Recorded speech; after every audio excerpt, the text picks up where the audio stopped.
Hey guys, tonight we take you back to a time when medicine came in clay pots. Leeches were considered cutting edge, and a spoonful of crushed beetle was just the beginning of your morning routine. Welcome to your life as a medieval apothecary. Your bed is a thin sack of straw tucked beside a wall of cold stone, which offers precisely no comfort and even less insulation. You stir awake as the first hint of pale grey creeps through the wooden shutters. Outside, a rooster is announcing his opinion with unnecessary aggression. Inside, the smell is complex. A cocktail of dried nettles, stale mead, crushed garlic, and something that might have been a turnip 2 weeks ago.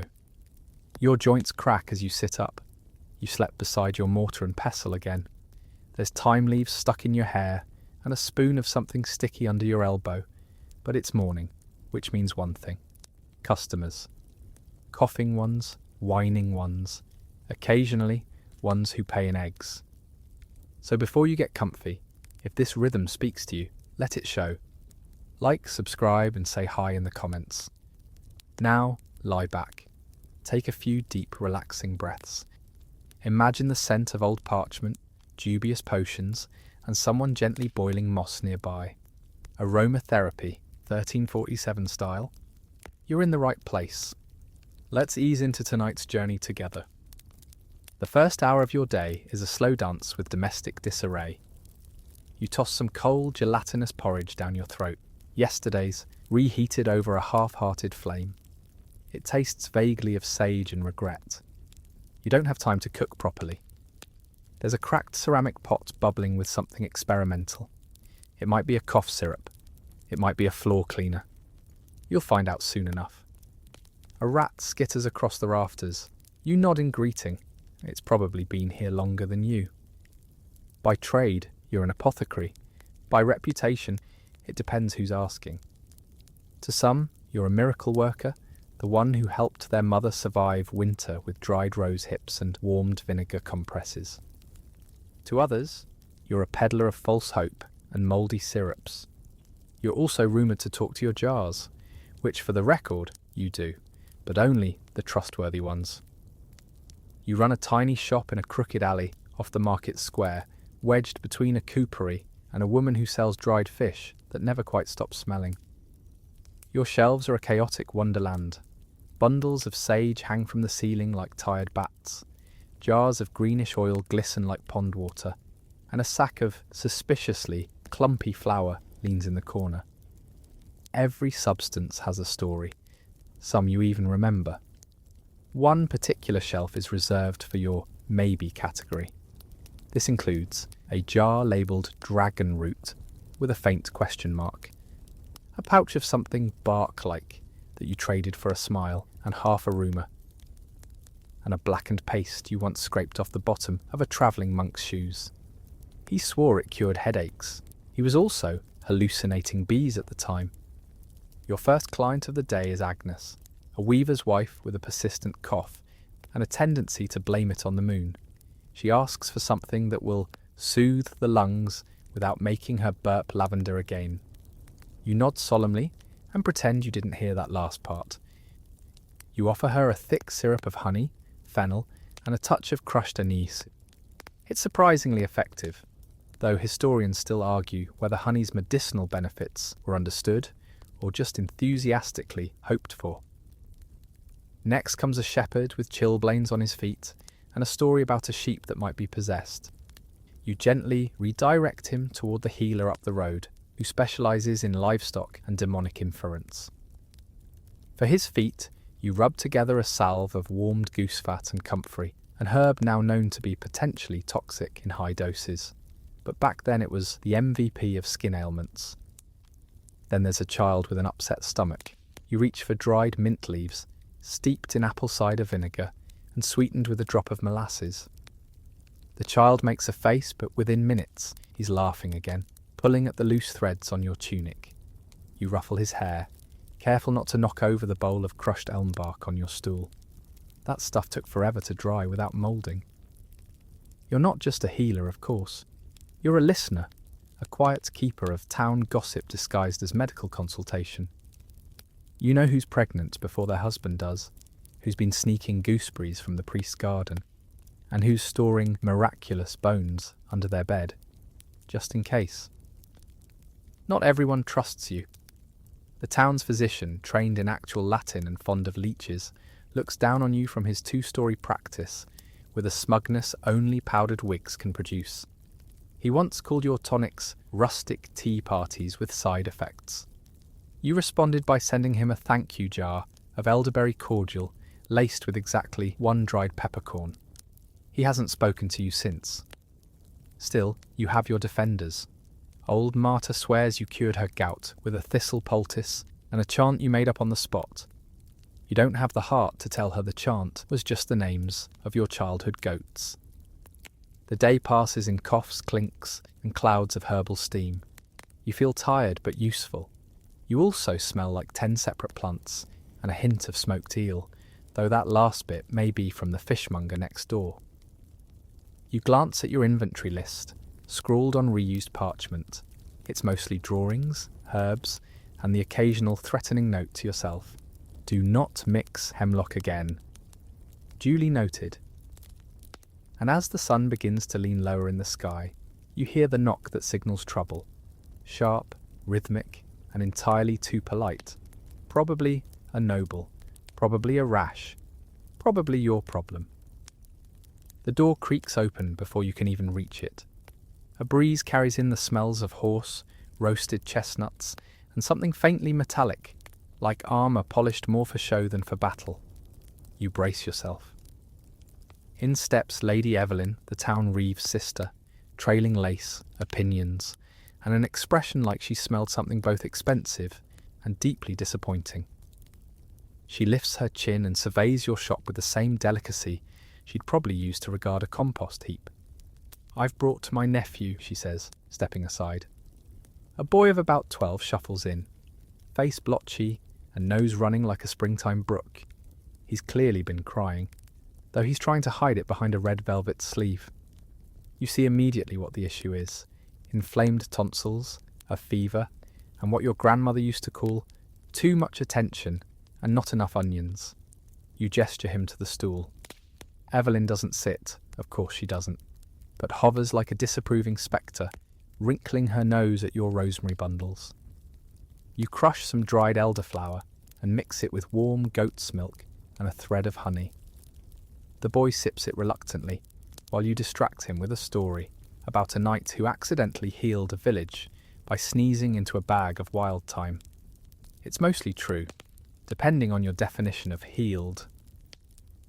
Evelyn watches your every move, clutching a scented kerchief to her nose, like you might spontaneously combust into garlic fumes. "The physician said leeches," she says. You smile politely. Of course he did. She leaves soon after, promising to tell her brother about your strangely persuasive storytelling. You're unsure if that's a compliment, but the boy looked better by the time they left, and no one bled, which counts as a win. By now, more clients have gathered outside. You recognise most of them. The old baker who swears she's allergic to Mondays, a cobbler with a boil the size of a plum, and a young maid named Breda who seems to come by mainly for the tea. You serve a calming blend of lemon balm and chamomile, safe, reliable, and about as controversial as wet bread. Historians still argue whether chamomile was truly effective or just smelled nice enough to trick people into relaxing. Either way, Breda drinks 2 cups and leaves with a sleepy smile and a vague promise to return if the dreams get too noisy again. Next comes a farmer with a strange request, something to make his ox more agreeable.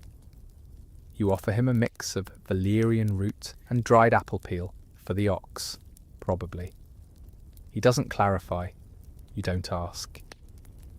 As the line thins, a pair of strangers step in. Travellers, judging by their cloaks and that look of mild alarm people get when they realise medieval hygiene isn't just a rumour. One's coughing so hard he nearly knocks over a jar of pickled onions. The other mumbles about bad air from the marsh. You usher them to the fire, offer boiled water steeped with horehound and hyssop, bitter as sin. but it loosens the chest like nothing else.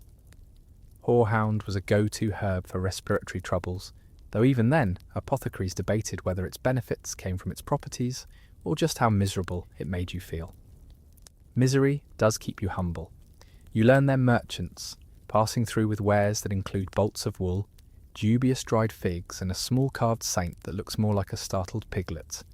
They offer you the saint in exchange for more cough potion. You accept because why not? He might protect your vinegar jar, or at least judge it silently. As the afternoon stretches on, your hands are stained with saffron, garlic, and something green you're choosing not to identify. You work with mortar and pestle, thumb and instinct, never measuring, just feeling. If modern pharmacists saw your process, they'd weep. Possibly out of jealousy, possibly out of fear. You brew a batch of digestive tonic for a merchant's wife, made of peppermint, fennel, and a dash of brandy, just enough to warm the stomach and calm the nerves. You learned that recipe from a travelling friar who'd once drunk it himself before confessing his sins to a goat. Useful man. Not everything works. A headache powder you'd hoped would ease the baker's migraines turns out to be a dud. You suspect the willow bark went mouldy, though it could also be that she insists on wearing an iron bonnet to keep out the spirits. Some things are above your pay grade. By evening, you're running low on essentials. Your licorice root is down to splinters. Your ginger stash was eaten by mice, and you're almost out of beeswax, which means your ointments are starting to look more like slop than salvation. A young boy runs in with a message. The brewer's daughter is sick again. Feverish. Won't eat. Muttering about red birds. You pack your satchel.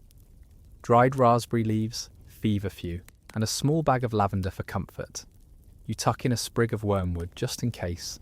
It's controversial, sure, but you're in no mood to lose another patient to conventional opinions. The boy leads you through alleys slick with the remnants of rain. The brewer's house smells of ale and damp linens. The daughter lies curled in bed, cheeks flushed, breath shallow. You sit by her and start the process. Damp cloth, cool tea, stories whispered like lullabies.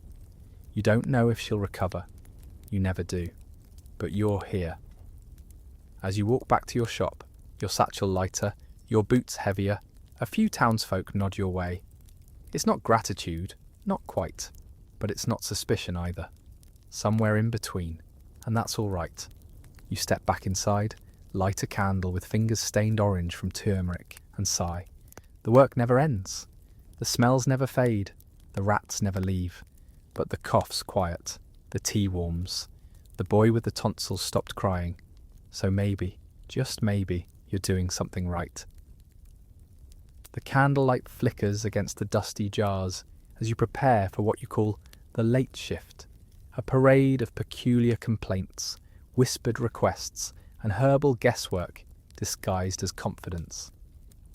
The townsfolk know to come after dusk when they want something they'd rather not be seen asking for. Tonight's first visitor is old Matthias, the fishmonger, with a wheeze that could rattle shingles. He insists the problem is spiritual. You gently suggest it might be the 6 smoked eels he eats before bed. You brew him a tea of mullein and licorice root, what little remains, thick with honey to soothe the lungs. He downs it like ale and asks if you think his mother-in-law cursed him. You offer a small cloth bag, filled with dried rosemary and salt, and tell him to hang it over his door. Not because it works, but because sometimes it helps to feel like it might. Your next knock comes from someone you weren't expecting. Father Thorn, the priest. He enters with the cautious respect of a man not sure whether this counts as sin. He smells of incense and wool and carries a parchment with strange symbols. He wants to know if one of your tonics could gently persuade the bishop's appetite to slow down. You pour him a blend of sage, chamomile, and meadowsweet, all perfectly mild. But you advise he swap out the bishop's daily meat pie for barley porridge twice a week. It's not sin, you say, just digestion. The priest nods, mutters something about divine intervention through fibre, and slips you a silver coin you'll definitely pretend not to accept. You return to your mixing table, the centre of your strange little world. Bits of dried lavender stick to your sleeves. A leaf of burdock flutters from your collar. Your tools are humble, wooden spoons, a dull blade, and that one copper pot that makes everything taste slightly like pennies. Historians still argue whether the materials used in apothecary tools altered the effects of herbs or just made them taste weird. Probably both. Tonight you're trying a new paste, mallow root, dried quince and goose fat for burns. You smear a little on your own wrist where the fire kissed you last week. It smells better than your last attempt, which was half beeswax and half, what is this and why is it moving? You're interrupted by the return of your least favourite customer, Willem, the self-declared traveller of secrets. He once claimed a Turkish sorcerer taught him to talk to spiders. You're not sure what's worse, how earnestly he believes it, or how convincingly he says it. Today, he wants a cure for unspecified eye vibrations. You hand him rose water and suggest he stop reading by moonlight while upside down. He thanks you and leaves a rock painted like a cat as payment. You add it to the collection. Then comes the apothecary's curse, inventory. You take stock of the more questionable supplies. A small jar of dried mice tails, allegedly good for fertility, though you're fairly sure that was a joke gone too far. A satchel labelled witch's root, probably just scorched parsnip, and a powder that turns water a faint green and once made a tanner hallucinate a very polite bear. There's also that mouldy bread you've been meaning to throw out but haven't. It's grown a blue fuzz that seems oddly consistent. You stare at it. Could it be useful? Maybe. Historians now believe mouldy bread sometimes acted as a crude antibiotic, but in your time it's mostly gross with potential. You wrap it in linen and label it experimental. You're feeling optimistic. You take a moment to feed the shop cat, who technically doesn't belong to you but insists on inspecting your herbs and sleeping on your accounts ledger. You call her Lady Parsley. She tolerates you. The next knock is softer, hesitant. You open the door to find a girl, barely 14, with a nosebleed and a trembling voice. She says her mother sent her. You sit her down, hand her a clean cloth, and begin to hum. You make a blend of yarrow and cold water. She holds it to her face, and the bleeding slows. She doesn't say much, but you notice her glancing at the love tonic shelf with wide eyes. "Don't touch that one," you murmur. "Last time, it made a boy fall in love with his neighbour's pig." Not technically true, it was the pig feed he fell for, but the point stands. You send her off with a calming tea and a stern warning that love is confusing enough without dried aphrodisiac roots. As the candle burns lower, you grind dried nettles with mint for a general pep-up tea. You sniff it and sneeze 3 times. That means it's probably working. You flip open your notes and reread an entry from 2 weeks ago. Attempted sleep aid, lavender plus poppy plus warm ale. Subject fell asleep. Later wandered into Pigpen. You consider lowering the poppy content. Just as you're about to call it a night, you hear the sound no apothecary wants to hear at this hour. Chanting. You peer out the window, a cluster of townsfolk, some tipsy, some enthusiastic, one definitely holding a chicken, are headed your way. You sigh, must be Tuesday. They're here for blessings, for warts, for seasonal protections. You light a bundle of dried sage, not because it's powerful, but because it smells impressive, and prepare for another hour of vague rituals and even vaguer payments. A boy insists his wart is whispering insults. A girl asks if you can make her invisible. A man hands you a turnip and demands immunity from fish bones. You nod solemnly, hand them small pouches of crushed barley and whispered nonsense and assure them they're now protected. They leave happy, which in the end is half the job. You close the door and lean your forehead against the wood. Your hands are stained. Your brain is foggy. Your knees are threatening a strike, but you've made it through another day. And somewhere in this strange soup of superstition, trial and error, and accidental wisdom, you're keeping people going. You blow out the candle, Lady Parsley jumps onto your lap, and outside the town exhales. You wake before the sun, which isn't impressive. Your back never lets you sleep past dawn anyway. The straw mattress has shifted again, and you spend a few groggy minutes removing a dried clove from your armpit, probably from last night's warding sachets, possibly from dinner. You shuffle to your basin, splash your face with cold water that's been judging you from a cracked jug. The shock jolts your eyes open. By midday, your shop smells like a soup of rosemary, damp wool, burnt sugar, and whatever is currently fermenting behind the fig jars. You're too afraid to check. A travelling peddler arrives, loud and wide and full of special offers. He opens a satchel of mystery powders, dried bugs, and something he swears is powdered unicorn hoof. You give him your best blank stare and trade him a vial of actual mint oil for a sack of unknown bark that looks vaguely hopeful. After he leaves, you grind a pinch of the bark and test it on your tongue. It numbs you almost instantly. You write, "Useful for toothaches or vengeance," on the label. The next visitor is unusual. A nun, face shrouded, hands steady. She asks for black hellebore. You hesitate. Black hellebore has a reputation, especially among your peers. Used since ancient Greece, it's either a miracle purgative or the start of someone's very bad day. Historians still argue whether it was more medicine or poison. You suspect the answer is yes. She meets your eyes. "It's not for me," she says.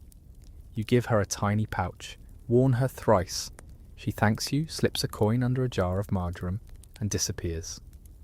You stare after her, wondering what kind of prayers pair with that sort of errand. Later, you're summoned to the home of the town's midwife, Unwind. She's a rare soul, respected, sharp, and just as suspicious of you as you are of her. She greets you with an arched brow and a question. "What did you put in that poultice last week?" "Comfrey and possibly a pinch of mustard seed." She sighs. "You gave the butcher's wife a rash shaped like Italy." You apologise. She half smiles. You half bow. Then you both roll up your sleeves and get to work on treating a newborn with colic. You use fennel and gripe water, your own mixture steeped in patience. The baby calms. Unwind doesn't thank you, but she also doesn't throw anything at you. Progress. You return to your shop just before dusk. The candlelight feels softer than usual.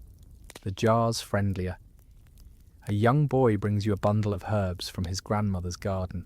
"She says it's for your kindness," he mumbles. You unwrap it to find tansy, feverfew, and fresh thyme. You nearly tear up. Then you remember the boy once peed in your basil pot. You call it even. You spend the evening restocking jars, sketching new labels, and humming an old tune your mother used to sing when stirring onion soup. Lady Parsley curls around your feet. The room smells of dried lemon peel and new parchment. Outside, a cool wind rises, and with it, the sounds of distant bells and closer laughter. Your hands may not be entirely clean, but they are steady. The morning air bites through your robe as you step outside to sweep the threshold. It's a half-hearted ritual, more to discourage lingering spirits and nosy pigeons than for actual cleanliness. A few townsfolk pass, nodding with that particular mix of curiosity and caution reserved for someone who might cure a headache or accidentally turn their hair green. Today, your broom pauses mid-sweep because someone else is already approaching. 3 figures in a row. You recognise them all. First is Brother Alan, the monastery's herbal caretaker. He always smells faintly of beeswax and disapproval. Beside him, the midwife Unwind, again, face unreadable. And trailing just behind is Bartram, the mushroom man. He's wearing 2 cloaks, neither his, and humming something unsettling about goats. You invite them in without comment, which they take as permission to immediately start talking over one another. Alan wants to trade honey for time. Anwen wants to compare notes on fever remedies. Bartram wants to know if you felt the moon's pulse lately. You have not, but you offer him tea anyway. Over mismatched cups, the four of you sit like reluctant co-conspirators in a very sleepy revolution. Brother Alan shares his newest theory about treating melancholy using a blend of holy basil and beeswax candles. It's not the light, he insists, it's the scent of devotion. Anwen rolls her eyes and mutters something about basil won't stop childbirth from going sideways. You nod in quiet solidarity. Bartram, sipping something green you definitely didn't give him, declares he's discovered a mushroom that can open a person's dreams. He pulls it from a pouch, lumpy, violet-tinged, and possibly blinking. You nudge it off the table with a spoon. The gathering shifts. Alan produces a roll of parchment, detailing an herbal cross-reference list. He's very proud. Bartram draws a picture of a frog. On your floor. Despite the chaos, this is comforting. These are your colleagues. Misfits, yes, but you trust them more than the mayor's physician, who still insists urine must be blue for true health. The discussion turns to the upcoming festival, an annual excuse for loud music, goat races, and creative uses of honey. You'll be setting up your healing tent, which mostly means you'll spend the day passing out teas and pretending you're not judging anyone's feet.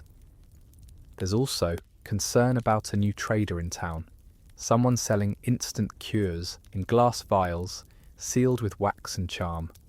Alan takes his time. Anwen borrows a book she'll never return, and Bartram forgets his frog drawing, which now has your nose. You clean the table, refocus your mind, and start on the day's primary task. Making cough drops. Your method is less art, more controlled panic. A mix of horehound honey, lemon peel, and dried nettle, all simmered to a syrupy consistency and poured into little rounds on oiled slate. You'll wrap them in parchment and hand them out to anyone who so much as sneezes in your presence. You also try a new variation with licorice and rosehip, though it hardens into something closer to battlefield gravel. You name it experimental batch and put it in a jar labelled with a frowny face. The afternoon brings another surprise, a cloaked stranger who doesn't remove his hood. You know the type, either nobility slumming it, or someone who recently committed a regrettable crime involving a duck. He places a coin on the table and asks, "Do you have anything for forgetting?" You study him. His posture screams heartbreak, or guilt, or too much poetry. You hand him a tea of lemon balm, hops, and a smidge of valerian. It won't make you forget, you tell him, but it'll make remembering less itchy. He nods once, then slips away like a bad dream that didn't quite finish. That night, while sorting dried herbs, you find an old note tucked into a jar of mugwort. It's from your mother. Trust the plants, they remember, even when you don't. You sit for a while, just staring at that line. You don't remember writing it. You don't remember her giving it to you. But you remember her voice. The hour grows late. You light a bundle of dried cedar and breathe in the smoke. Bartram's mushroom is still blinking. You gently trap it under a cup. Then comes a soft knock. It's Brider again, the maid with the noisy dreams. This time, she looks paler. She says the dreams are louder now. Voices whispering herbs she doesn't know. You pour her a tea of skullcap and oat straw. Mild, grounding, safe. As she drinks, you hum quietly, just a wordless tune you once learned from a travelling bard who couldn't count to 10, but remembered every song he'd ever heard. Breda relaxes, eyes fluttering shut. The whispers ease. Before she leaves, she presses a small silver thimble into your hand. "It's from my grandmother," she says. "She said to give it to someone who listens." You smile. Tuck it into your drawer of unlikely treasures, right next to the painted rock cat and the Saint Piglet figurine. Outside, the wind shifts again. Somewhere, a bell chimes 3 times. Inside, you crush lemon balm between your fingers and whisper "good night" to the jars. You've earned it. You're elbow deep in honey when the widow arrives. Not just any widow, the widow, Sibylla of the Red House. Known for 3 things, her scarlet dresses, her enormous orange cat, and her tendency to fall in love with men roughly half her age. She strides into your shop with all the grace of someone who expects the walls to compliment her as she passes. "I need a potion," she declares, lowering her hood like she's about to perform on stage. "A love potion." You stare at her, hands sticky with honey and dried clover. "Is this for you?" "Of course it is," she purrs. "And for him, but mostly for me." You glance toward your jar of wild rose, eye the suspiciously heart-shaped mint leaves, and sigh internally. Love potions are the bane of any apothecary's conscience, half placebo, half trouble. But denying her would only make her louder. You pull out the basics: hawthorn for open-heartedness, cinnamon for warmth, a touch of damiana to keep things interesting, and, why not, a shaving of apple peel from the old tree that's seen more confessions than the chapel. Historians still argue whether these concoctions ever did anything, or whether the confidence they gave the drinker was magic enough. Honestly, probably the latter. While you brew, she paces. "He's a cheesemonger," she confides. "Strong arms, not much upstairs, but the soft cheeses speak for him." You nod politely. You've met him. He once tried to cure a stubbed toe with vinegar and prayer.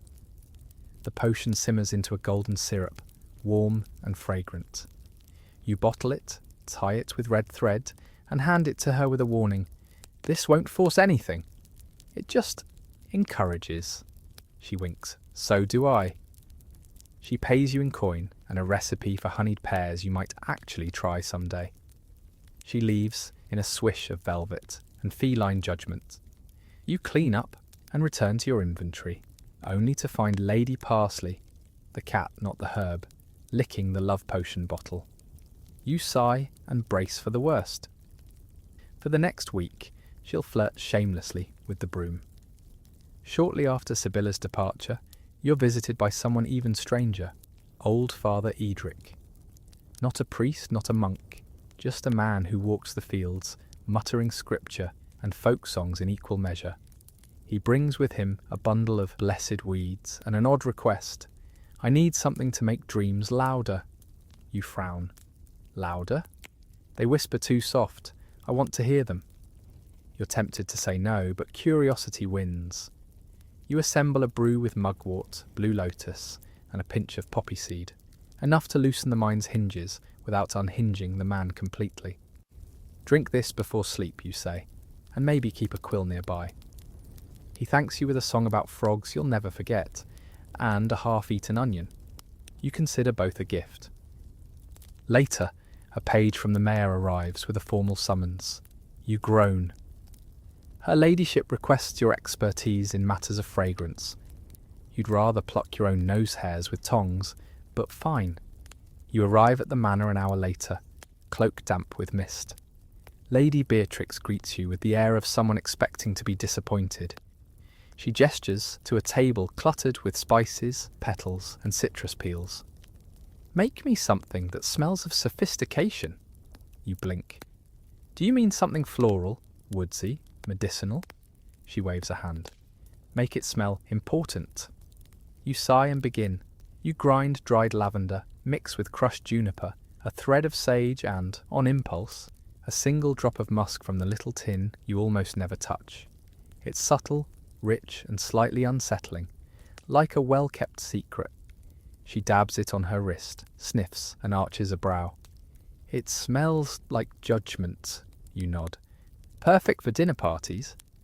She pays you with a silk kerchief and a warning glare. You leave quickly. Back at your shop, you finish a batch of joint balm made with comfrey, mustard seed, and enough beeswax to stick to anything you don't intend. Your fingers ache from grinding, your back protests, and your knees stage a formal complaint. You distract yourself by reorganizing your shelf of failures. The sleep aid that caused nightmares involving singing turnips.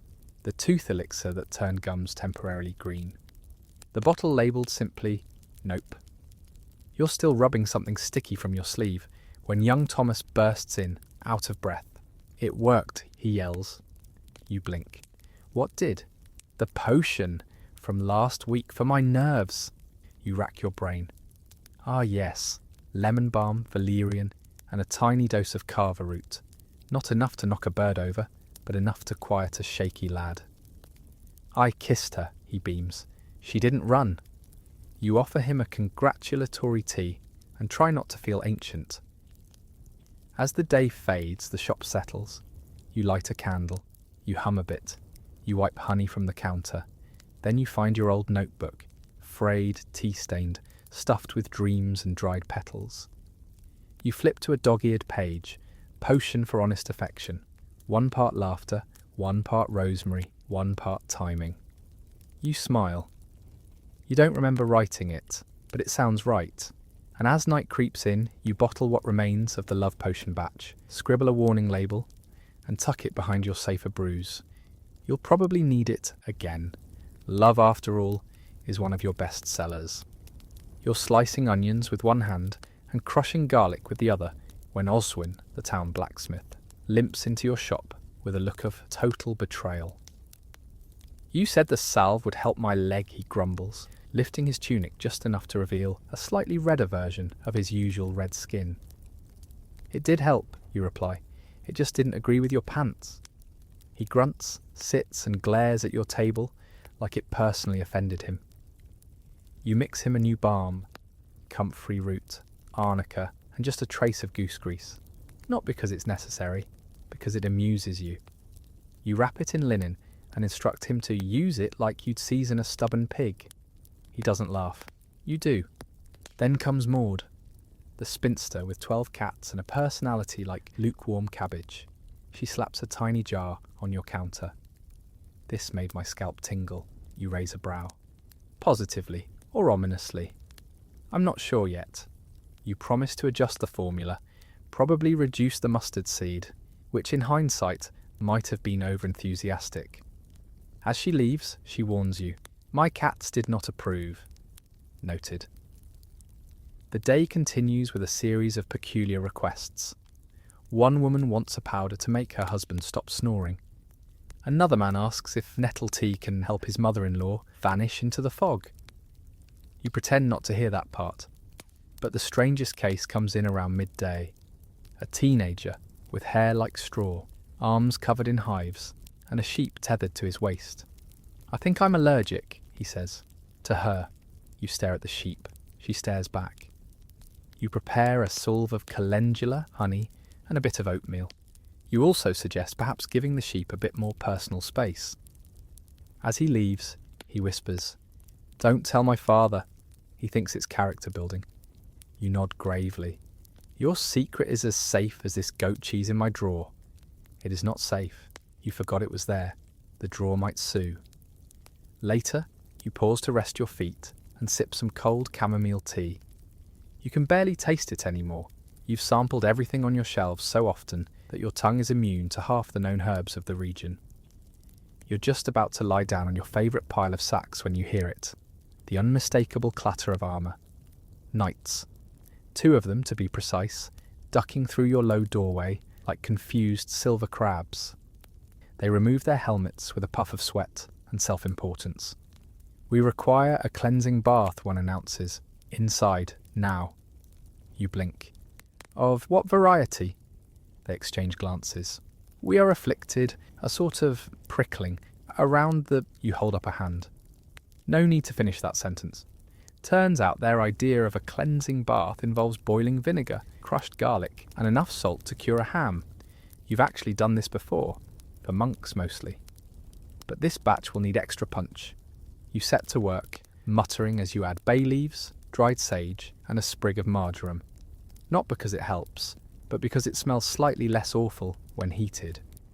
Historians still debate whether these baths were actually effective or simply painful enough to feel like something had been done. Either way, the knights endure it with noble grimaces and only 2 yelps. They leave you a handful of coins and the lingering aroma of stewed night. You throw open the shutters and light a juniper bundle. As the steam fades, you start prepping for the evening crowd. This means organising your tinctures of probable benefit shelf. On it, a minty remedy for indigestion, though it may cause hiccups that echo. A marigold salve that glows faintly in moonlight. You're still investigating. A bottle of orange-hued oil that smells like ambition and questionable decisions. Breda returns, again, this time not for herself. "It's my uncle," she says, wringing her hands. "He thinks fleas are delivering messages from the devil." You nod. "And what messages are they delivering?" He won't say, just it's urgent. You prepare a tea of rosemary, skullcap and wormwood, and send her home with instructions to brew it while chanting the names of very boring vegetables. It resets the mind, you say. In truth, it just makes you feel silly enough to forget why you were worried. Just before sunset, you're visited by a travelling washerwoman with cracked hands and eyes that don't miss a thing. She requests a balm. You make her one from lanolin, calendula, and a bit of violet oil. She tries it, smiles, pays with 2 brass buttons and a story about a goat who outwitted a tax collector. You treasure both. At last, the day ebbs. You sit on your stool, knees stiff, hands fragrant, shop dim. Outside, laughter trickles from the tavern. Inside, the last of your vinegar bath water simmers lazily, trying to forget what it witnessed. You reach for your notebook. Scrawl the day's highlights. Avoid mustard seed in scalp treatments. Night bath equals effective/traumatic. Breda's uncle may need a distraction involving chickens. You add a sketch of a flea wearing spectacles, just in case it ever comes up. As you blow out the lantern, you mutter a soft blessing to your shelf of jars. May they behave tomorrow. May they not explode, and may no one request a second vinegar bath. The summons arrives just after dawn, delivered by a red-faced messenger who smells of ink and anxiety. You squint at the seal. It's from the bishop's residence. You groan before even breaking the wax. You're being requested, no, required, to attend to his grace's rash. The note is politely vague, which makes it worse. Last time, you were called to investigate an angry elbow. It turned out to be an allergic reaction to overly perfumed vestments. This time, you suspect it might be divine punishment for pride, or just laundry mildew. Either way, it's your problem now. You pack your satchel carefully. Calendula balm, lavender oil, clean linen wraps, and your secret weapon, cool vinegar infused with mint. You also include a sprig of fresh sage for waving around dramatically in case theatrics are required. The bishop lives in a sprawling stone manor that somehow manages to feel both drafty and smug. You're ushered through 4 antechambers and 1 unnecessarily large corridor, all lined with portraits of men who look like they've never laughed. When you reach the bishop's chambers, he's reclined on a settee, robes pulled aside just enough to reveal the inflamed patch of skin on his forearm. You resist the urge to say, "Well, that's not divine." Instead, you bow slightly and get to work. The rash is red, blistered at the edges, and shaped rather unfortunately like a small hedgehog. You dab it gently with vinegar, apply your balm, and suggest lighter fabrics. He winces, "But the silk was imported from Florence." You raise an eyebrow. "So was the mildew." He does not laugh, but he doesn't smite you either, so you call it a win. Just as you're packing up, the bishop leans in conspiratorially. "Do you have anything for political heat?" You blink. "You mean fever?" He sighs. "No, the mayor is threatening to withhold tax privileges unless I support his nephew's choir solo." "Ah, ecclesiastical blackmail." You pull out a sachet of dried lemon balm and tuck it into his palm.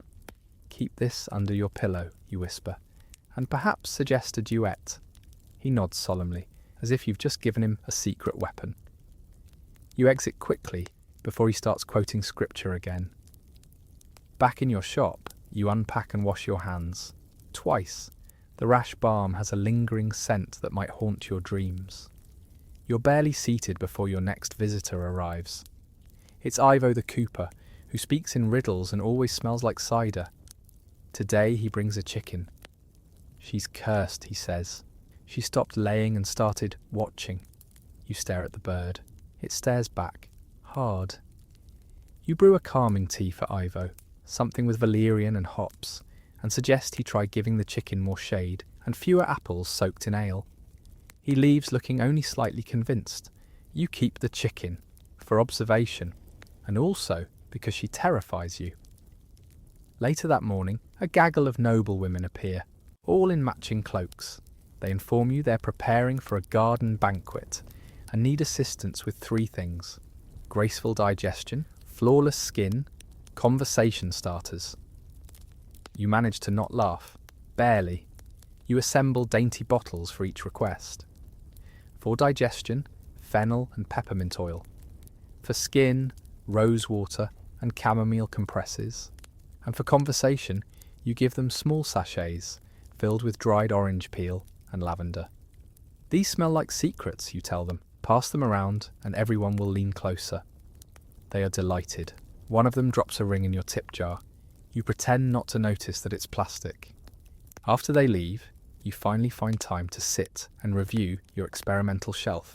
It contains a mouldy fig with a sprig of sage growing out of it, an unmarked vial that may or may not be fermented basil oil, a wrapped bundle labelled "Do not open unless you've given up." You don't open it. You're considering lunch, cold barley porridge and an apple with the texture of sorrow when a nobleman storms in. He's flushed, furious, and very clearly trying not to scratch. "My wart remedy did nothing," he bellows.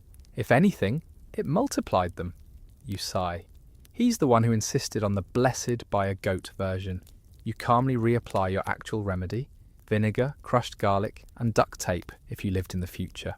Instead, you use a poultice of dried fig and sanded willow bark. Historians still debate the effectiveness of fig sap on warts. In your case, it mostly buys you time while the body does what it's supposed to. He huffs and leaves, muttering something about writing to the Guild of Correct Appearances. You hope he does. They owe you a letter about your application to Senior Practitioner of Wart Curiosities. You're rearranging your spice drawer when Breda slips in again. She looks tired. "I brought someone," she whispers. A small girl peers around her skirt. She's pale, wide-eyed, and clutching a linen rag. You kneel and smile. "Is this your sister?" Breda nods. She hasn't spoken since Candlemas. You offer the girl a warm drink, sweetened oat milk, chamomile, and 1 drop of cardamom. As she sips, you hum gently. No spells, no potions, just warmth. Eventually, the girl leans against your shoulder. "Thank you," she whispers. Breda exhales. You send them off with a basket of teas and instructions to read aloud every night, even if no one replies. As the sun slants golden through the shutters, you finally sit. The bishop's rash is probably fading. The chicken is still watching you, and your hands smell like a complicated miracle. You jot today's notes. Bishop rash equals fabric issue. Chicken equals possessed. Breda's sister equals progress. You tuck the list into your drawer of things that might matter. You pour yourself the last of your evening blend, mint, rose, and a splash of elderflower. The day was strange, the remedies stranger, but somewhere someone feels better because you are here, and tomorrow you'll do it all again.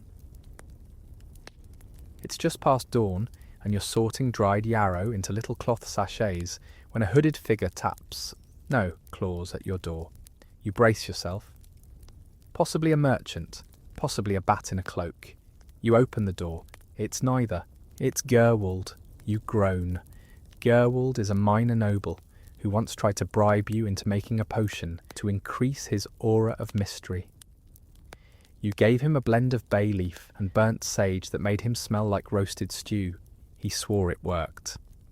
Today, he's brought a request and a gift. "I need a cure for nose whistles, and here's a pickled trout." You eye the trout, then his nose. "I think your aura might be trapped," you say. "Let's unpick it." You prepare him a steam with peppermint and dried orange peel. Historically, such vapours were used to clear congestion, though results varied depending on how much the patient believed they worked.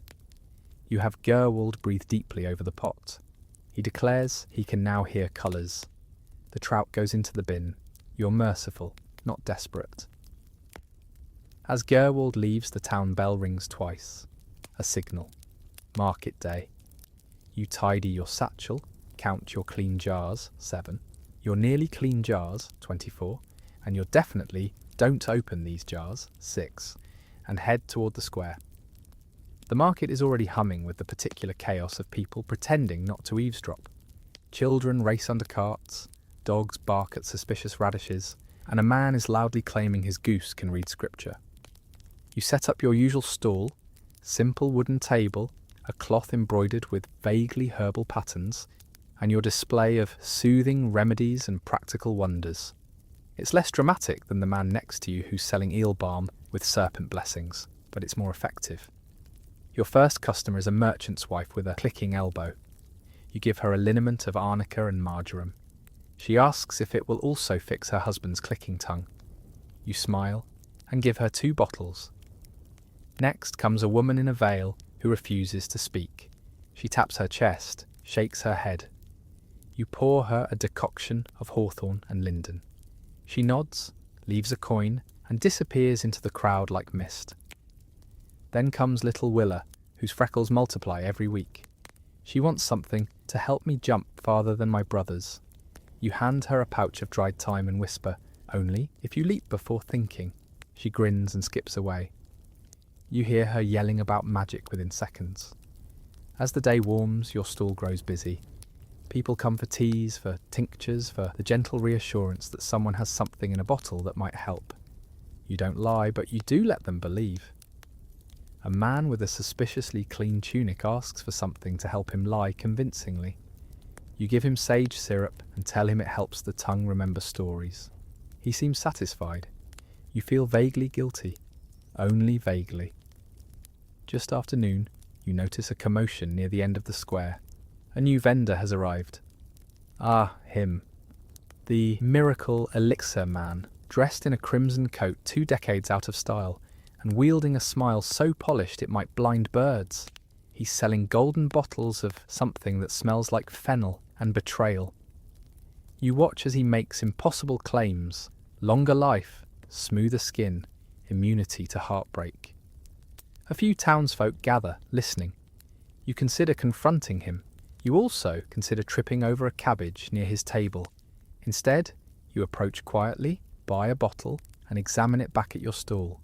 It's honey, with a touch of anise and a lot of wishful thinking. You sigh. He won't last long. Not once people realise they're paying 5 silver for fancy breakfast. You turn your attention back to your customers. A travelling musician wants something for stage fright. You brew him a tea of passion flower and oat straw. He drinks it slowly and tells you about a lute that once bit a man. A mother asks for help with her toddler's tantrums.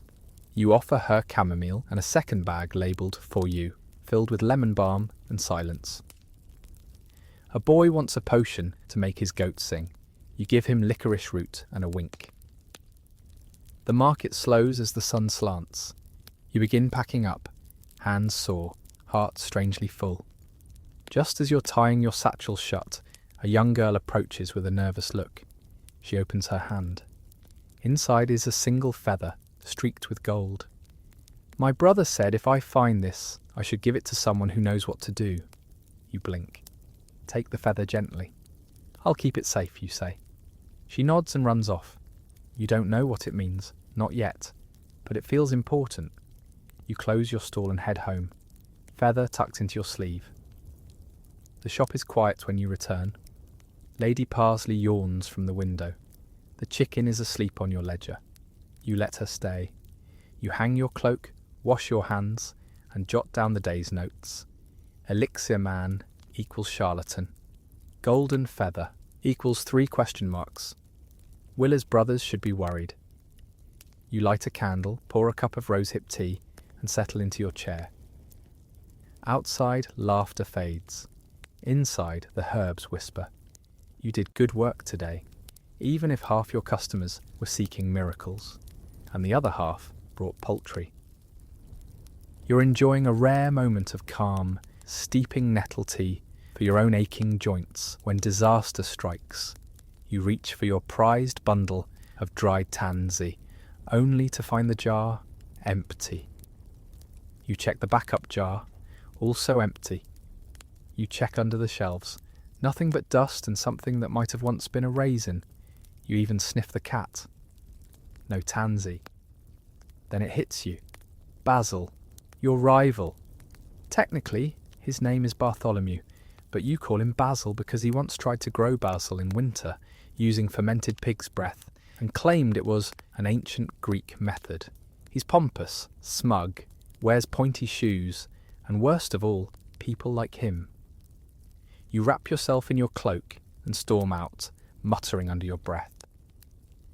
The town square is quieter now, with most vendors gone and the scent of fish lingering like a rude memory. Basil's stall is still open, of course, draped in overly dramatic fabric, stacked with suspiciously shiny jars, and flanked by a banner that reads, "Precision, Purity, Perfection." Disgusting. He sees you coming and smiles. Ah, the vinegar-scented herbalist graces us with his presence. You smile back. I came to collect what's mine. He feigns confusion. Oh? Did you misplace something among my professionally labelled wares? You do not throw your satchel at him. You take a deep breath. Tansy, you say. Enough to fill 2 jars. Dried, clean, no extra beetles. He leans forward, smugness weaponized. I might recall a transaction, but tansy's in high demand lately. People are preparing for spring. You raise an eyebrow. Basil, it's October. He hesitates. You see it, the faint flicker of guilt. I'll trade you, he says at last. You still have that fig leaf elixir that calms barking dogs? You nod. It also works on shrieking ants. Lovely. 1 bottle for half your tansy. You grit your teeth. Fine. The trade is made. You walk away with your bundle, feeling both victorious and deeply annoyed. Basil waves as you leave. You do not wave back. Back at your shop, you carefully re-jar the tansy and whisper a quiet apology to the herbal spirits for nearly causing violence over a daisy-adjacent plant. You return to your routine, making a new batch of cooling balm with tansy, chamomile, and beeswax. As you stir the mixture, a small figure slips into the shop. It's Davin, the candlemaker's son. He holds out a bruised knee and a guilty expression. I raced the miller's dog, he mumbles. The dog won. You gently apply the balm to his scrape and hand him a small tin to take home. He grins and drops a wax duck on your table. I made this for you. It's lopsided, possibly haunted. You love it instantly. As he leaves, you notice a new visitor outside. Tall, cloaked, very serious looking. They step in with a heavy bag and a heavier stare. I was told you deal in sensitive treatments? You nod slowly. Depends how sensitive. They glance around, lower their voice. Flatulence during prayer. You pause. That is sensitive. You make a tea of fennel, anise and peppermint, calms the belly, quiets the winds, and might even help him sit through a sermon without incident. He pays in coin and leaves without a word. You wonder which pew he sits in. Next, 2 apprentices from the tannery arrive. They reek of leather, sweat, and something unholy. They're looking for something to make the smell go away before courting. You hand them bundles of dried rosemary and suggest a bath. They look horrified. A what? A bath with water, possibly soap. They blink as though you've spoken in tongues. Eventually, they leave, clutching their rosemary like it's a holy relic. You sit back, rubbing your temples. Then the door opens again, and this time, it's not a customer, it's Marta. Marta of the South Bridge, self-declared dream weaver, part-time healer, full-time gossip conduit. She strides in with her ever-present walking stick and a face that means business. I heard you lost your tansy, you nod, and that Basil tried to trade you fig potion for it. You nod again. She smirks. You gave him the first batch, didn't you? You blink. The one that made the neighbour's cat speak Latin for 20 minutes. Your eyes widen. I might have, Marta cackles. Well, that explains the screaming from his shop earlier. You both laugh until your stomach hurts. She stays for tea, licorice root and lemon balm, and tells you about a midwife in the next village who claims to deliver babies just by singing to them. You should visit her, she says. Might learn a new tune. You sip your tea and nod. Maybe you will. Evening falls. The chicken clucks softly in its sleep. Lady Parsley perches on the ledger like a smug paperweight. You clean your tools, tuck away the fig potion label just in case, and write your nightly notes. Basil equals scoundrel. Flatulence tea equals popular. Latin-speaking cat equals unintended legacy. You light a candle with the wax duck. It melts unevenly, but glows warmly. You lean back, listen to the wind, and feel, oddly, at peace. You wake in the middle of the night to the distinct sound of someone knocking on your shutters with a spoon. Not a fist, not a knuckle, a spoon. That can only mean one thing. Bartram, you mutter, swinging your legs off the bed. Sure enough, when you pull open the creaky shutters, there he is, moonlight gleaming off his bald head like a blessing from a confused deity. His cloak is backwards again, and he's holding what appears to be a fish wrapped in parchment. I've found proof, he hisses. You sigh. Of what? That fairies are real and very invested in lemon balm. You consider closing the shutters, but curiosity wins. It always does. You let him in, guide him to the table, and put a pot on the fire. You know he won't speak until the tea is steeped. He sits silently, cradling the fish like a prophecy. You pour him a steaming cup. Calming herbs this time. Nothing that could cause additional hallucinations. He takes a sip and sighs like he's just remembered he has bones. The fish was in my laundry basket, he says. Wrapped in this. He pushes forward the parchment, which is, yes, a recipe for a sleep tonic, signed only with a delicate looping F. Could be a prank, you offer gently. Bartram shakes his head. No one I know owns handwriting like this, except maybe the tax clerk, and he hates fish. You agree to examine the fish in the morning and send him home with a small sachet of rose petals and valerian. For your dreams, you say. Or theirs, he whispers, then vanishes into the night. You stare at the fish for a while, then at the recipe. You copy it carefully because, well, stranger things have become tea. By morning you've added a new shelf labelled Potential Fairy Influence. The fish gets a temporary place of honour next to the jar of singing nettles. You're still not sure how those got in. They hum softly when it rains. Your first client of the day is a sailor, burned, blistered and grinning. Fell asleep too close to the sun, he jokes. You prepare a cooling salve with aloe, honey and crushed violet leaves.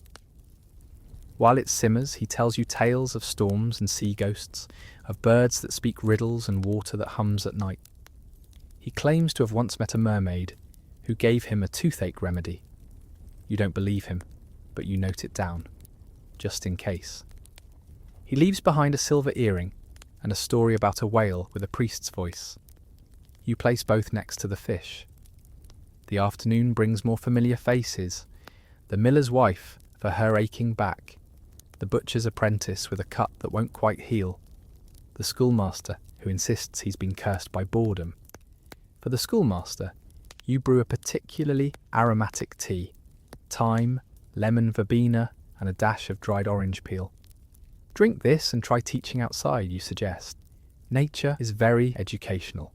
He mutters something about squirrels undermining his authority, but takes the cup anyway. Then comes a sailor's child, no older than 10, who presents you with a broken compass. Papa says you can fix anything, he says. You smile.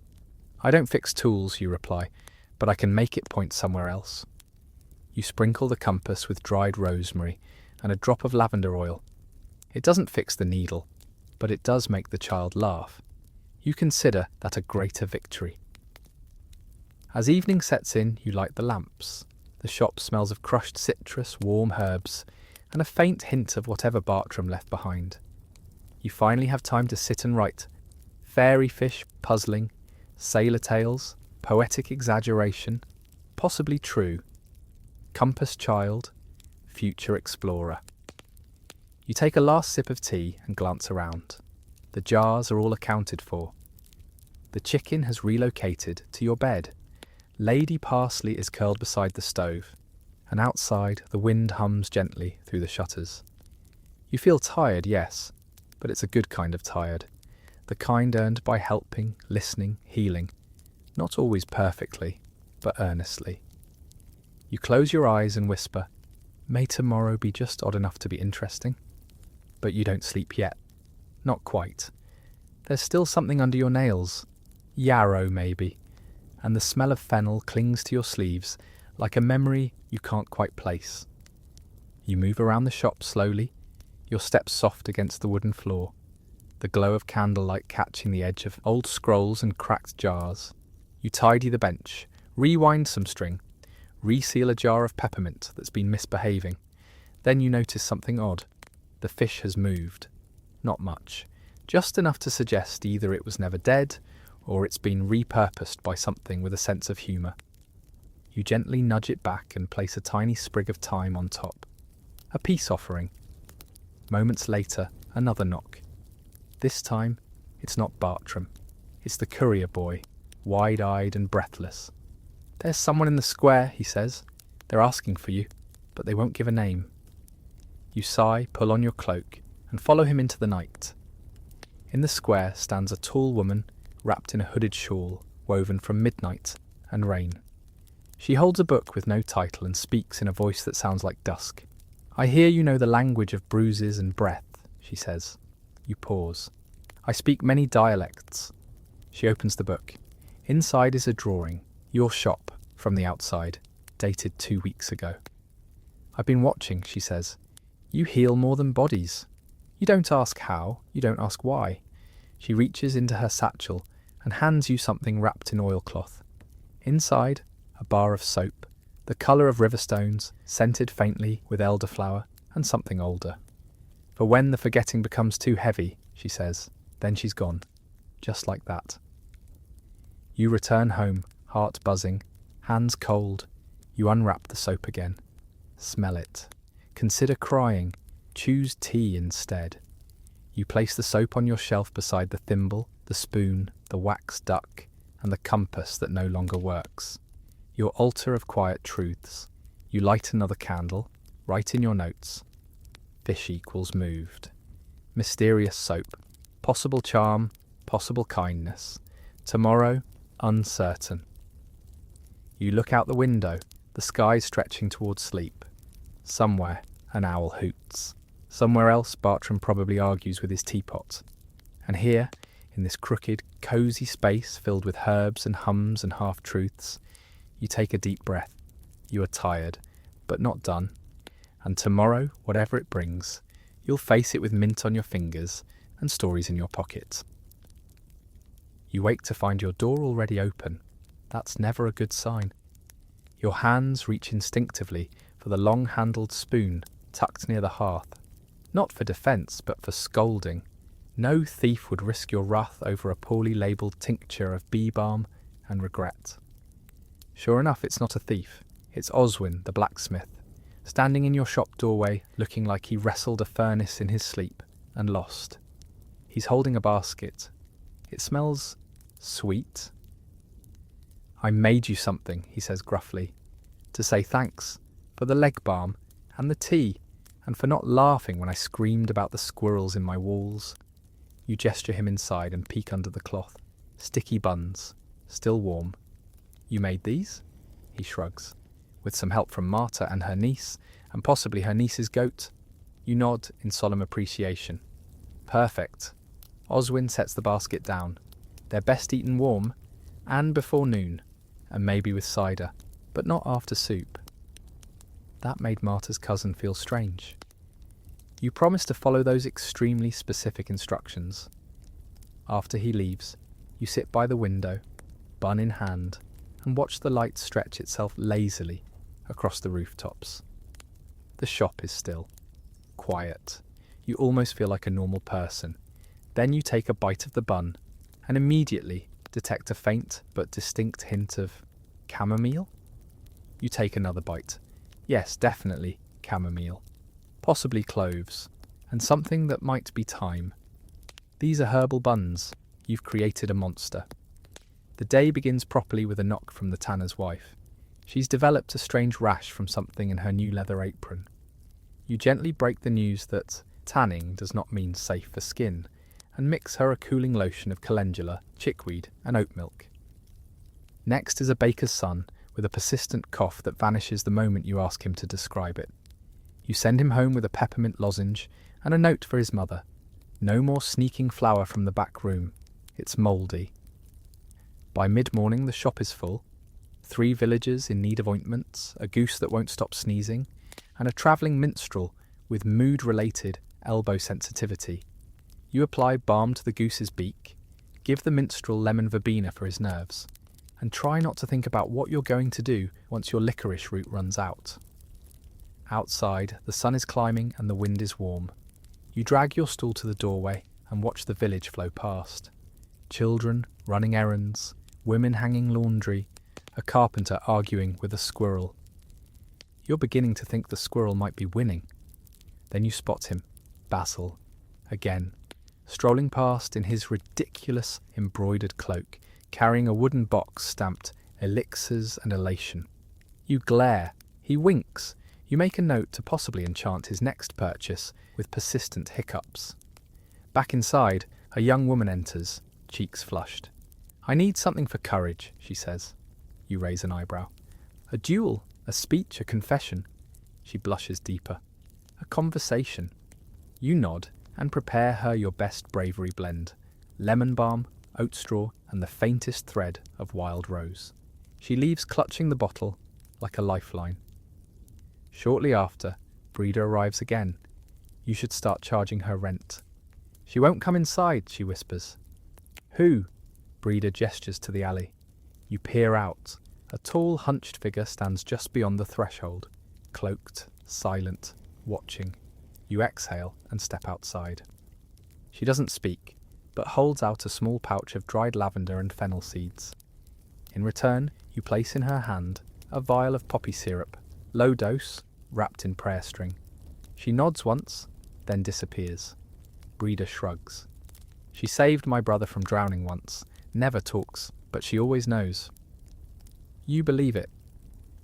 In the afternoon, you receive a surprise. A package from the city, wrapped in oilskin, sealed with wax and addressed only to the one who heals with humour. Inside, you find a bundle of parchment labelled Records of Peculiar Afflictions. You flip through it. Case number 43, man dreams only of hats. Case 91, girl allergic to moonlight, literally. Case number 107, boy thinks in verse. At the bottom a note, thought you might enjoy these, share if needed.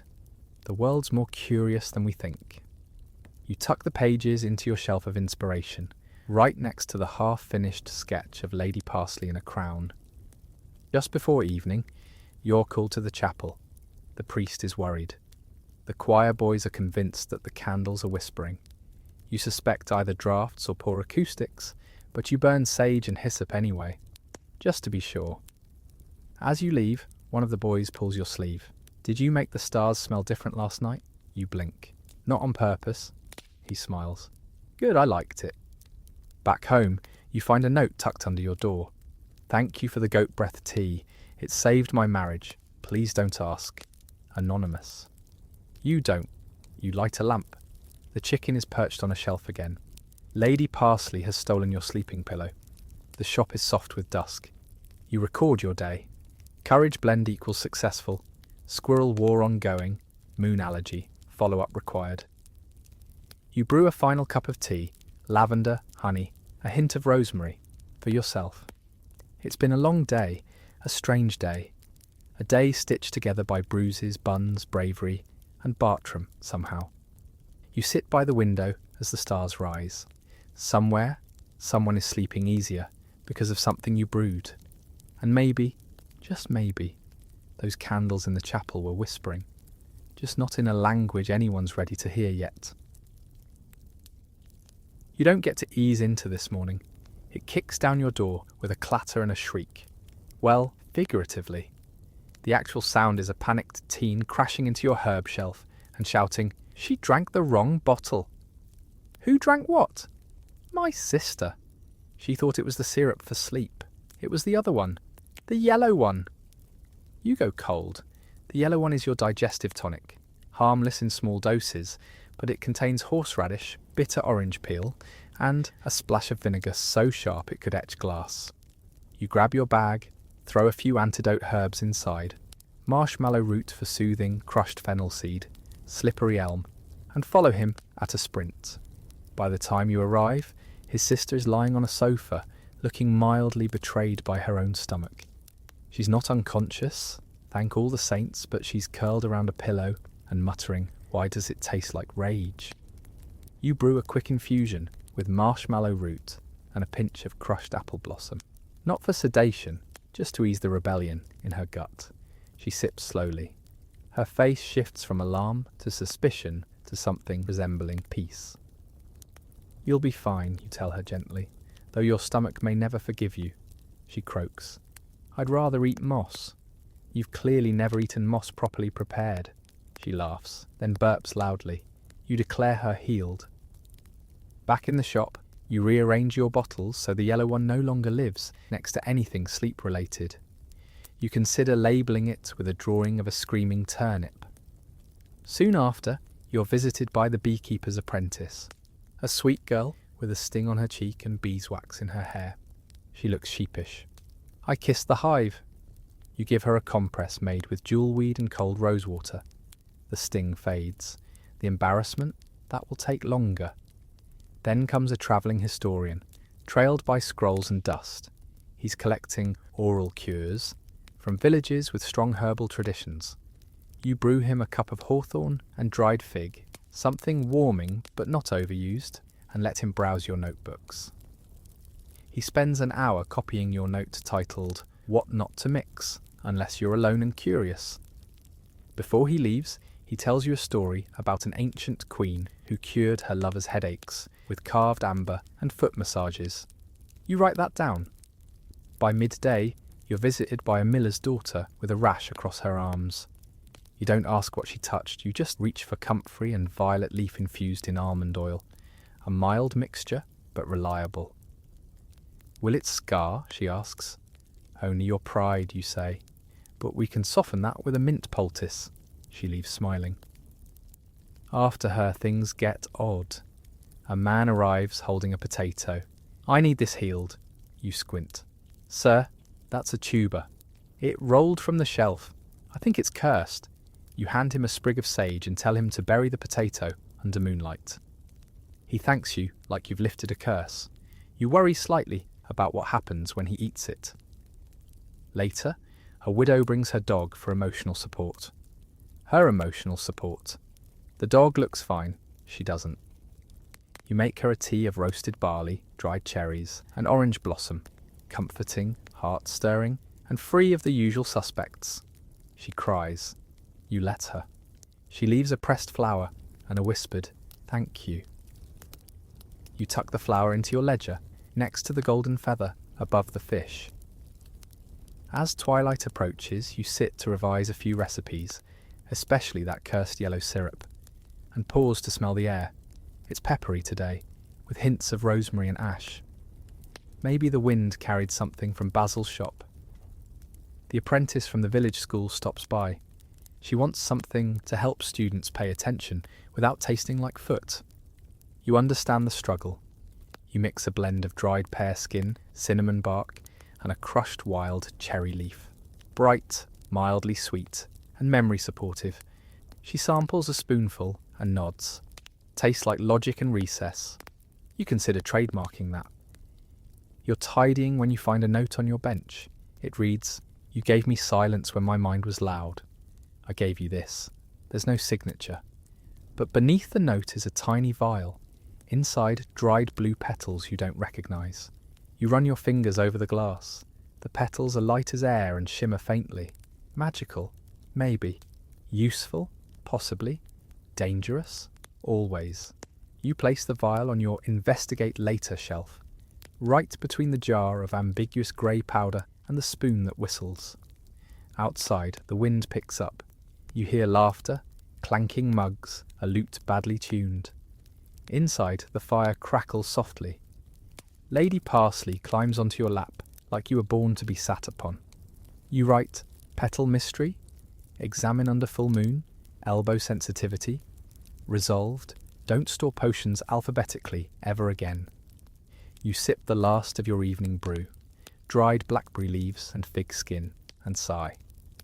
No lemon balm, no valerian, just fruit, firelight, and your own heartbeat slowing to the rhythm of night.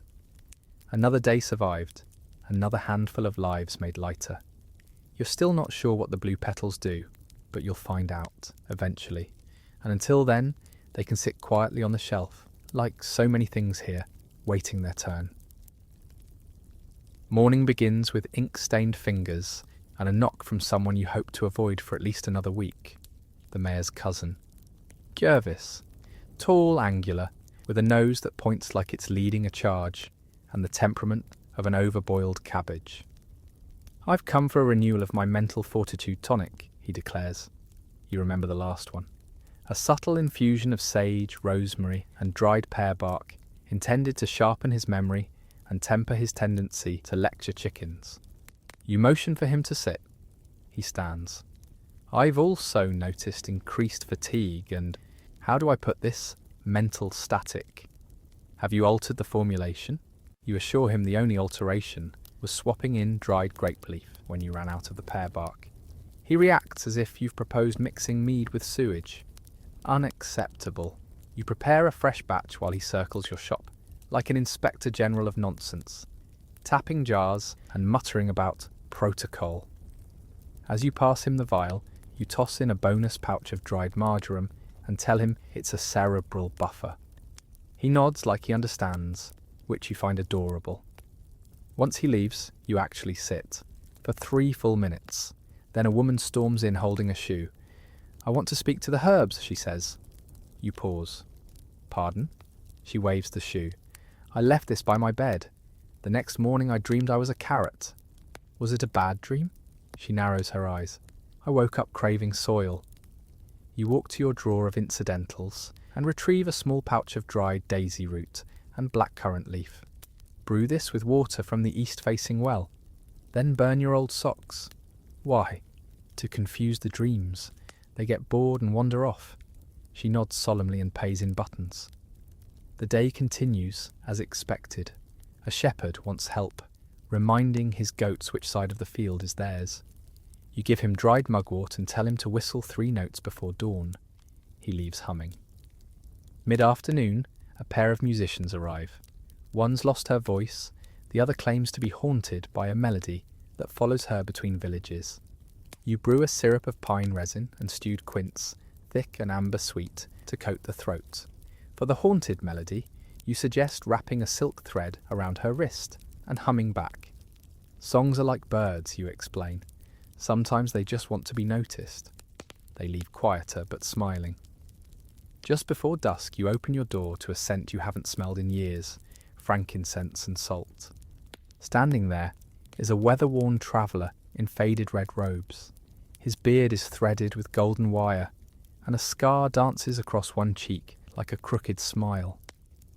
You recognise him, Callan, once an apothecary like you, now a wanderer of borders, both physical and otherwise.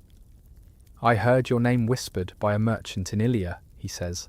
That merchant still owes me a jar of pepper root. Callan grins. You share tea, basil seed and dried cherry, while he unrolls a satchel filled with fragments from other places. Feathered bark, a dark flower that smells of cloves and ash, dried lichen in spirals. These grow only where the soil remembers loss, he says. You trade him 2 jars of your sleep dust, a spool of your dried ginger citrus wrap, and your last strip of parchment with Martyr's Wart chant written in code. In return, he gives you the feathered bark and a story. In a village to the south, a child cured her father's sorrow by weaving a wreath from the bitter flower. He wore it for 3 days. On the 4th he woke laughing. Was it the flower, you ask, or the care behind it, he replies. Callan leaves as night settles fully in, with promises to return in spring. You sit in the hush after his departure, watching the shapes of your jars in the low firelight. Some are familiar, some labelled hastily, others waiting. You open your notebook and write, Dried grape leaf equals intellectually offensive to Jervis. Dreams respond well to disorientation. Songs follow travellers, but leave when heard. A final visitor knocks, soft, hesitant. You find a young boy standing there with a bundle wrapped in cloth. He doesn't speak. He holds it out. You take it. Inside, a broken amulet, a carved stick, and a handful of dried dandelion fluff. You look at him. "This is magic," you say. He smiles, relieved. "My brother said it wasn't." "He's wrong." You give him a small paper charm with your symbol for clarity and tuck a candy made of sweetened hawthorn into his pocket. "Don't eat it until the clouds clear," you say. "What clouds?" "You'll know." He runs off barefoot and brave. Inside you light one last candle, not for light, for presence. Lady Parsley sleeps belly up on the warm stones. The air smells of toasted fennel, ink, and Callan's clove flower. There's peace in the corners. You sip the last of your own brew. Plum skin, nutmeg scrap, and a petal from the mystery bloom Callan left. It's unfamiliar, but warm. Outside the moon hangs low, round as a coin. You feel it, pulling at the corners of memory. You rest your head against the doorframe. Today, no one fainted. No one caught fire. The chicken didn't escape. Basil didn't steal anything that you know of. And you helped, in small ways, with nonsense maybe, but also with presence. And sometimes that's the real remedy. You make one last note. Even carrots need dreaming. Then you close your ledger. You rise to the sound of nothing. No knocking, no shouting, no Basil yodeling about tincture purity in the street. Just a soft wind nudging the shutters and the faintest clink of glass as a jar resettles itself in the cool morning air. It's rare, this kind of silence. You savour it. Even Lady Parsley, perched on your workbench like a decorative loaf, doesn't stir. You light a small cone of pine resin and sit by the window with a cup of tea made from dried pear skin and toasted barley. No surprises, no tasks, just breath and warmth and steam curling like a question mark. Then a soft knock. A girl stands there, not more than 7, hair wild, hands hidden in her sleeves. She doesn't speak at first, just peers into your shop, like it's a cathedral built of spice jars and secrets. Finally, she pulls something from her pocket, a tiny clay creature, crude, lopsided, with wings made from pressed dandelion fluff and a crooked smile carved with a stick. "I made her yesterday," she says. "She needs a name, and maybe something to help her fly." You invite her in. Set the creature gently on your counter beside the blue petals, the thimble, the wax duck, and the silver spoon. She surveys the shrine with a serious nod. You pull out a little vial of crushed rose hip and dried daisy root. Shake in a few shavings of birch bark and say, "This will help her fly in dreams." That's when the best journeys happen. She smiles, just barely, and places a folded leaf beside the creature. This is her map. You give her a pouch of sweetened apple skin and mint curl, for long adventures and short attention spans. She nods, tucks it into her pocket like treasure, and darts off into the morning. You watch her disappear down the lane, arms outstretched like wings. Then you brew a tea in quiet celebration. Nothing dramatic, just plum bark, orange peel, and a pinch of soft clove. You name it the Feather Whim Brew and make a single bottle to tuck away for future adventurers. You're labelling it when Bartram arrives, soaked, ecstatic, carrying a toad. "She answered," he announces. "Who?" "The bog spirit. I left her a note in a gourd and she returned this." He holds out the toad like it's been knighted. The toad croaks. You stare. It stares back. You suggest he build it a moss house behind your shop. He salutes and skips off, humming something that sounds suspiciously like a charm against foot rot. You return to bottling, then pause. A thought brushes past. You reach for your old ledger, the first one, the one bound with twine and memory, its pages wrinkled with steam, and years of small miracles. You flip halfway through. A list, recipes, notes, drawings of leaves, and there, tucked in the margin, your mother's handwriting. Light, deliberate. For unsettled children and wandering minds, birch bark, elderflower, and laughter. You rest your hand on the page. The ink is faint, but the memory behind it is sharp. Her humming, her apron dusted with flour and fennel seed, her voice when she said every question deserves at least one curious answer. You close the book softly. The rest of the day passes gently. A hunter visits to ask if nettles can be used as a remedy, and not just a curse. Yes, if you steep them long enough. A midwife drops off a gift. Herbal sachets stitched with marjoram and dried lemon peel. A boy wants help making his voice deeper before the village play. You give him a honey drop and the advice to speak slowly and wear taller shoes. By late afternoon, the light leans golden against your shelves. You sweep, polish your mortar, refill the rosemary jar that always seems to empty faster than it should. Lady Parsley sprawls on your notes like a furry punctuation mark. Outside, the square hums with song. A fiddle scrapes out a merry tune, a drum thumps politely behind it, and someone sings a line or two before forgetting the rest and laughing through the chorus. You don't go, you stay. You light a lamp and write. Flying figurine, in good hands. Bartram's toad, potential roommate. Birch bark, still relevant. As the stars blink into being, something in the room shifts. Not the season, not the hour, just a sense of enoughness. The shop exhales. You cover your jars with a soft cloth, murmur gratitude to the things that held their shape. Touch the windowsill where a sprig of thyme rests beside the day's first breeze. You sit down, take one last sip of tea, orange peel, plum bark stillness, and you let go of the day. Now, rest. Let your shoulders soften just slightly. Let the air feel easier as it moves in and out. As the jars grow quiet and the fire dies down to embers, you're no longer in a room with walls, but in a space between stories, where the scent of rosemary lingers like memory, and even the tired floorboards seem to hush themselves. You did all you could. And now, the day has folded itself into silence. The toad is asleep. The herbs are still. Lady Parsley's paw twitches in some quiet dream. Maybe she's chasing a ribbon, or finally confronting the broom.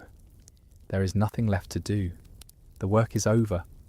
The questions, the ailments, they've all settled into their corners for the night. So now, let yourself be still. Let your breath lengthen. Whatever waits for you tomorrow, it can wait a bit longer.